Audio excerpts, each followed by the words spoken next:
നല്ല പഴുത്ത മാങ്ങയിൽ അരിപ്പൊടിയും തേങ്ങയും ശർക്കരയും നെയ്യൊക്കെ ചേർത്ത് ആവിയിൽ വേവിച്ചെടുത്ത ഒരു അടിപൊളി ഇലയപ്പമാണ് കേട്ടോ നമ്മളിന്ന് ഉണ്ടാക്കുന്നത്.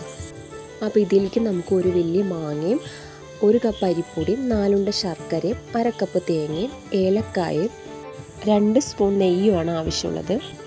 ഇനിയൊരു മിക്സിയുടെ ജാറിലേക്ക് അരിഞ്ഞു വെച്ച മാമ്പഴവും തേങ്ങയും ഏലക്കായും ശർക്കര നീരും കൂടി ചേർത്ത് നന്നായി അരച്ചെടുത്തു.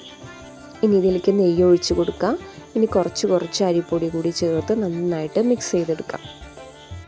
ഇതുപോലെ കുഴച്ചെടുത്തതിന് ശേഷം നമുക്ക് ഒരു ഇലയിൽ പരത്തിയെടുക്കാം കേട്ടോ. ഇവിടെ ഞാൻ കറുകലയാണ് എടുത്തിട്ടുള്ളത്, നമുക്ക് വാഴയിലയിലും ചെയ്യാം. അപ്പോൾ ഇലയിൽ നമ്മൾക്ക് ഒരു ചെറിയ ഉണ്ടാക്കി വെച്ച് ഇതുപോലെ പരത്തി മടക്കിയെടുക്കാം കേട്ടോ. ഇനിയൊരു ഇഡ്ഡലി പാത്രത്തിൽ നന്നായി ആവി വരുന്ന സമയത്ത് നമുക്കെല്ലാം ഒപ്പം വെച്ച് ഒരു 10 മിനിറ്റ് വേവിച്ചെടുക്കാം.